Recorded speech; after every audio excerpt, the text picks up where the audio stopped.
Hi there, it's Jackie Martin with Be More Learning and another edition of Pop-Up Positivity. So excited to have one of my good friends, Crystal Johnson, here with us. Crystal Johnson is with Crystal Johnson Health, and we were just talking about trying to remember how long we've known each other. Gosh, Crystal, it's probably been, what, almost 10 years, Yeah. if not. Just a real great leader in the community and a buddy within the chamber. And so, Crystal, tell us a little bit more about what you do and anything to tell us a little bit about yourself. What I do now, I'm very involved in environmental programs in our community. That's always been my passion since I was, I don't know, little.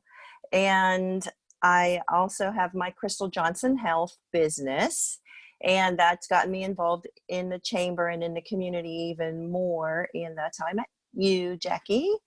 And with my health business, I focus on individuals.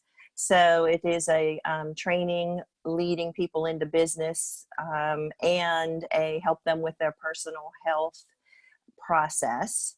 And that's really what I do now. Besides, I'm married to my high school sweetheart, and we have two wonderful kids. Our son is 25, daughter is 22. She's about to get her nursing degree. Our son's in Germany. Wow. Getting his master's, and we have lived here in Georgia for 20 years, came from Texas, but we're from Pittsburgh. Okay. All right. Well, it's funny because you and I have also shared the solopreneur space for a lot of years. But you have been in this work at home, run a remote team for years. And so with everybody else kind of scrambling to figure out how to do it, how do you think, or what do you think is the key to success in being either a solopreneur or a business trying to operate out of the house? Listening to the people that you connect with, and knowing their strengths, weaknesses, and that requires having enough conversations with them and giving them enough time to pour into them so that they also know to come back to me whenever they get stuck or need some help or just want to bounce something off of me. So it's not a constant hands-on process, but it's a hand-holding process when they need it. So it is, a solopreneur team building model has been awesome for me because it's also given me the flexibility over the 13 years that I've been doing this to really also pour into my kids, my husband, my family, as well on my own timeline. So this whole flexibility thing, I know that was probably one of the highlights of what it is you've talked about that you do, and I guess in some ways some people are just catching up on the value of that. So the time you've spent with your family, etc., all of that was intentional. Am I right?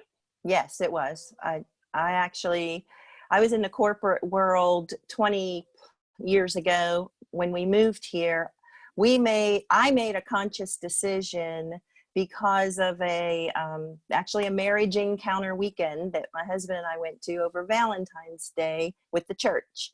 And they asked us to answer separately, if you could live anywhere and money and jobs were not an issue, where would it be and why? Then get back together and compare answers. And when we really looked at that, Atlanta was the right answer because our kids were growing up with no understanding of extended family in Houston, Texas, where we were. But he said, okay, fine, I'll look for a job there if you quit your job and focus on the family and move. And I was a type A, all in the oil industry on a management track that was awesome. And then at that time, I was in the biomedical research sales job, and I loved that job for the same reason. as why I love what I do now, because I had flexibility and I had an outside territory that spanned Texas. So it was a conscious decision to quit, move, start a new beginning somewhere else. And it was absolutely the right decision, hands down. That okay, so what a cool way to sort of look at that. And I know sometimes we see those the way those things happen in our lives in hindsight. So right now we're in the middle of you know, an unprecedented time.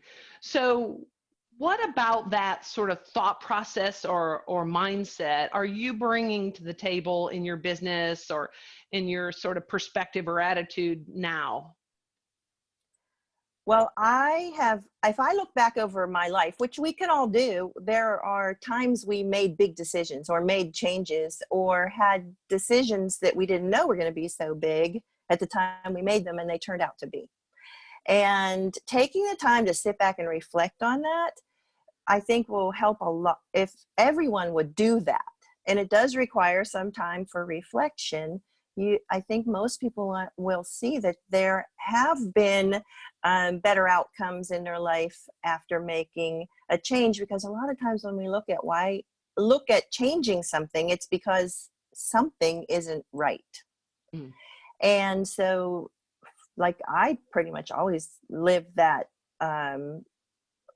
way. Why? I mean, if not now, then when? Because the time doesn't stop for us because we want to, overanalyze something. And if you don't just get out and try it, how are you going to know? Yes, other people's experiences can help inform you, but without actually doing something that you want to do or think you might enjoy on your own, if you just don't do it, then how are you ever going to know? Well, you know, okay, so as I was thinking of your past and your early career time, you were pretty much not just, it sounded like really driven but also coming from that sort of engineering, oil farm, mine. When we're talking about positivity or mindset, how do those two? I mean, I've heard of the phrase practical positivity. How do those two things sort of mesh up? Because it sounds like you're a super positive person, and yet I'm sure you've had that analytical background. How do you make all that work together so well? Yeah, what's so funny to me is when I was in the oil industry, I didn't feel like I really fit into the culture. And I was different there because of my more fun-loving attitude, if you would, and the things that I did and the way that I handled situations, which I was, I guess, kind of an anomaly and an interesting person to engineers and analyticals. Now that I'm in my health business with the company that I'm with now, everyone calls me an analytical. So it is hilarious to me that I am labeled an analytical where I am now. When I was in the environment before, I was labeled I don't know, free spirit, I guess. Nice. So it sounds a little like you're pretty adaptable too. So wherever you're, able to maybe adjust to what the people around you need. Maybe so, or maybe it's mostly because I'm just true to myself. I know what I like. I know who I am. I know what makes me tick. And if I'm not ticking right, then things around me aren't happening right. And I'm just not as a nice a person. I have said it many times that I like me better now than I did when I worked in the corporate world. Mm-hmm. So it sounds like you arrived into what was a much better match. I did, but had you told me that after, quitting, going back to school, getting the job I wanted and moving through a career, if anybody had told me back then, you will be in 20 years home, in your own business with I basically, I joke because I say I have teams, but they're teams of volunteers. They're volunteer employees because they're all distributors, all independent distributors. But my work in the volunteer world around environmental projects also has helped me in my business. But it's also, again, I stayed true to myself, and that I enjoy being outside and growing things and being in nature and in the yard, and helping people understand, how to be good environmental stewards. So that volunteer work helped me with this business that I'm in now, but it also helps me understand that just people are people. We're all just people, and we have our own things that make us tick and our own things that make us happy. I try to find a joy in things. You'll see, I don't know if you can see behind me on my bookshelves, on the very top shelf, I have a sign that says joy. And it's above all else on that shelf on purpose, because if it's not going to bring me joy, some things you do because you have to, but in the end, if it doesn't bring you joy, then I just try to move on and do something else that does. Well, so let's talk about that for a second, because we're in this incredible situation right now where there are a lot of people who are really, feeling anxious or scared. How do you, even with your family or even your team, how do you keep the joy? What would you recommend to others to help them stay focused on joy? I don't know, just talk to them. I mean, really, more than anything, people want to know that they matter. Hmm. And just acknowledging them and who they are and loving them where they are is really the most important thing that I've learned in my business, for sure, in life, is just, you can't change people. People are who they are. You can help them, you can teach them a little bit of things here and there, but they really are their own person, and Mhm. respect that. So in doing that, that helps them feel joy too, yeah? It definitely, I mean, right. I mean, joy is the reason why that people get excited about things. People remember, and I remember, the emotion around our move here, the emotion around things. Like, I've got some thank you notes up there on the bulletin board next to me, and they are from people, various people, and maybe some from the same person. But I have them up there not to say, oh, look, I've got thank you cards from people, but because they remind me of the feeling that I had Mm. when I received that from them, or what I did to make them want to sit down and write on paper and send it in the mail to me. So the joy is in everything, in every place around us. If you make an intentional move toward finding it, it's there. I love that. And I'm noticing that I'm hearing that a lot. The whole notion of it doesn't just happen. I mean, because especially during times like these when people are anxious or feeling isolated or nervous or scared about things, that you have to, you said two really fabulous things with respect to joy that I just picked up on. One was you have to be intentional about finding it. And two, it sounds like you have to be intentional about giving it. That's right. Life can be a joyride. Why not? Well, yeah, there are a lot of people that are just feel like even that takes courage. It does. It does. But it also takes a little practice for some people more than others.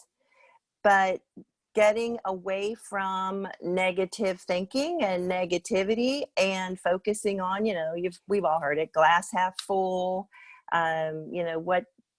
looking at, the positive instead of the negative with everything. It's just a much more sustainable way of living. Yes. Well, and so let me just circle back to the fact that I know you are in the health business. And how much of an effect does the way we think and we feel have on our health? Tremendous effect. I am also a type 1 diabetic, so the reality of my, you know, mental health is all tied together with my physical health. When you don't feel good, you project that to others, and you also don't do as good, or don't do good when you don't feel good. So taking care of yourself, like putting the oxygen mask on yourself first, is a huge part of being able to help other people. And then a huge part of being happier in life is being able to help other people.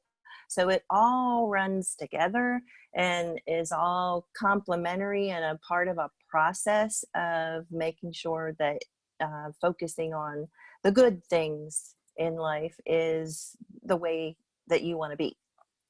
Well, and they're here. Obviously, we're in a pandemic, and the we can't discount the concerns physically about things. And so there's been a lot of discussion about the effect of mindset and positive thinking, et cetera, on the immune system itself.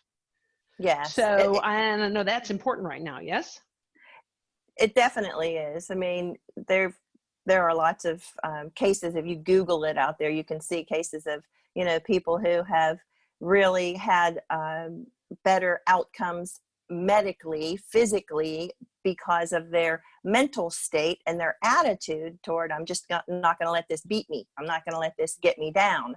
I'm going to choose to really look at what I'm going to be doing in the next 5, 10, or 20 years, instead of here's where I am right now, and this is getting me down.